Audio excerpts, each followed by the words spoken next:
Hello, YouTubers and all those who happen to watch.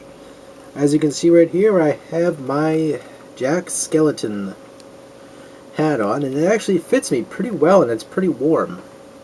I really like this hat, and plus I like the movie, so there you have it. But got this really cheap. Really happy I got it now. It's the 20th year, well, the 20 years of pretty much merchandising at this point, because the game, not the game, wow, brain fart. The movie basically is just that. It's just more of a merchandise grab for the company, or for Disney and Tim Burton. Super warm hat. It's really nice, actually. But it's going to get super dirty soon, so I'm going to put that aside. So, alright, I got some pickups here besides the hat. The hat's actually I'm really happy with that hat. Keeps my ears warm. So, got a stack of games here. I'm going to show you here. Here. See, that's a thing when people talk. Like, they don't pre-script it sometimes, so when they talk to you, they kind of chameleon. They sort of repetitively use the same words over, like, hey guys, how you guys all doing, guys, shit like that. Commentators playing Call of Duty or something like that talk like that. Like, I shit you not, it's just please, just write somewhat of a footnote or something like that, so that way it keeps your brain, focused without repeating words. I might do it sometimes myself, I don't know, but, oof, it's a bad habit. So, here's the games. You're all probably looking for that now. You're like, where the fuck are the games? Shut up! So, AMC, The Walking Dead Survival Instinct for the Xbox 360. Yes, this game supposedly is really horrendous. It's not very good at all. Some people liked it. They didn't know what the big deal was. See, if a majority of people say the game sucks, it sucks. But if you enjoy it, then all the power to you. That's generally the thesis behind majority rule thing when it comes to an opinion. Some people did not like Bionic Commando, for example, for the PS3 as well as the Xbox 360, but I liked it. But I know some people did not like it, and I'm acceptable to that point.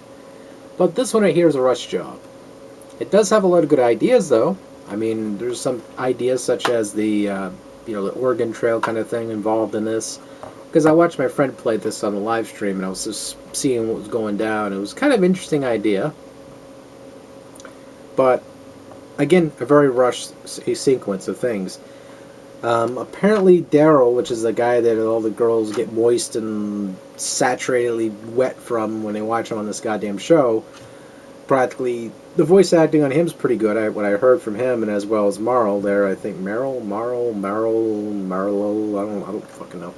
Basically, these two brothers here in this game, you're playing as them separate ways or something like that. Journey comes jumping in as soon as you stop playing the game, going, separate ways! Journey starts blaring in the background as you're playing. You're like, yeah, this game sucks, but goddamn it, that's Journey. Yeah! Just playing the shit out of it when that's blasting. But I've not had an opportunity to play this one yet, but fuck it. I have a sadist complex when it comes to certain games. And the idea sounded good, so at least I want to execute it in my brain how bad it can actually be. And it probably will be very bad. Next game on the list is for the Sega Genesis, and that is the Ren and Stimpy Show's Stimpy's Invention.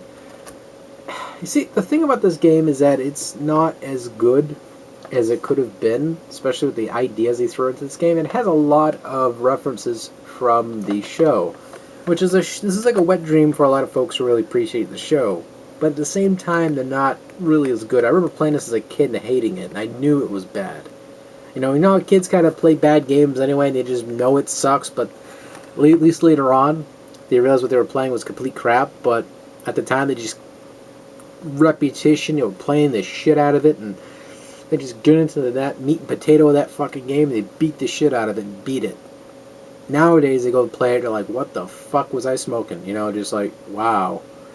But, yeah. This game right here is just I got it cheap, but originally I was going to buy this game for the fact that just because of the case, it was a really cheap auction, like a couple bucks, and I was just going to take the case and replace this case with one of my games I actually like East 3, and I was going to, find like an insert or something online and put it inside there and have a nice case. But I got it and ended up being kind of beat up, so I kind of OCD went, So I ended up saying fuck that idea and just keep the game as it is. Screw it. I think I already have it actually, but I was just getting it for the case. What can you do? So next up here is for the Nintendo Entertainment System, and that of course is Rampart. Now Rampart is a tower defense based game, and I played this in the past. It was actually, I actually think I spent like a 30 minutes solid just playing this non-stop. And I was having fun until I choked, I think at one point. I got my ass kicked because I didn't know how to place the ballistas or the cannon towers in certain places. And that's what you do in this game. You build a castle, you defend it by repairing it, and you use ballistas, destroy ships and what have you all around you. So, really intense title. You have to manually, control the cannons and hit the ships that come around. It's actually quite decent for what it is. Bubble wrap for later on. But no. Alright. Next game in the pile of shame, as I call it. Roller games for the Nintendo Entertainment System. This is actually not what you think, and you're probably looking at this thinking it's just a rollerblading sports game, but you're dead wrong. It's actually a beat-em-up from Konami. Ultra Games right there, their third-party publishing unit there. And it's actually quite cool, at least what I was looking at. It has like this really fast-paced kind of style where you're moving consistently and you have to fight enemies as you're moving and you join teams and all that. It's a really cool looking game. Music's really good too. Like I was listening to the music, I was like, it was like really intense shit. So, next game in the pile of shame is of course Philosoma. Or Soma. One of those classic ass cardboard box PlayStation games right there. It requires one memory block in the back here, it says, and it says one player, so that way if you don't know, you know now. This is actually a sick looking game. Like I was looking at gameplay for this and I salivated. It has different kinds of elements of like shooter stuff, such as, the side to side view where your ship's kinda like this and it kinda goes like that on the screen, but it's like a 3D-ish view. It has the classic, Gradius view to it. What else? A variety of perspectives with top-down, isometric, in-your-face, front and back views. There we go. They named it pretty well. So, graphics look really good in this game anyway, as well as looking at, and that's what really sold me on this. But this is how it came.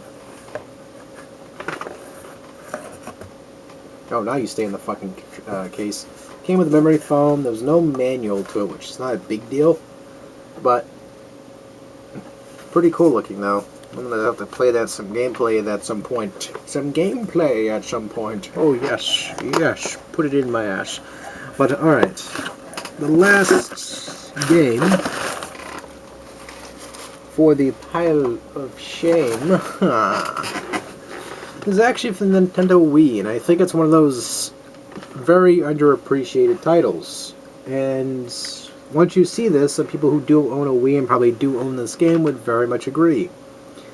And that, of course, is Zack and Wiki. Quest for Barlow's Treasure. It's a point-and-click-ish kind of adventure game. It has some mixture of elements in there, too. And basically you can have people with you in the game and they have their cursors and they can point out stuff to you and they go over there, that kind of thing. And I was seeing some gameplay for this a while back. It just came with the game and the case, which that's not a humongous big deal, so. Case got kind of beat up. The seller's like, you sure you want this? It doesn't have a manual. And I was like, fucking send it over. I didn't pay too much for that shit, See, I understand that, appreciate the fact they say they give you that one last chance to say, you sure you want it? It doesn't have something in there. Send it over. So I finally got this one. I've been looking forward to playing it for a long time, and it's quite frankly, it looks a really badass game. It has, like, I say it would push the Wii to a little bit of its potential. I mean, don't get me wrong, the Twilight Sword, Twilight Sword, wow, Skyward Sword, there we go, we got the right word out now. That one actually pushed the boundaries of the Wii to its potential, next to a couple other games I probably forget in here, I don't know. But this one actually does use the engine of the Wii to its pretty nice comparison here, or at least its potential. Kind of see a little bit in the back. But yeah, there you have it. That's a fat stack of games, and I gotta say thank you all for watching, and I'm gonna probably do some gameplay at least for Silosama, which this one's actually a pretty niche title. It's actually, I've not seen too many people bring it up at all, which that excites me the most because it means I'm a hipster and I got the original game. But no, basically means that it's underappreciated, and it gives me a chance to find it and discover it for myself and feel proud of myself for a minute. But yeah, I'd like to thank you all for watching, and more videos soon.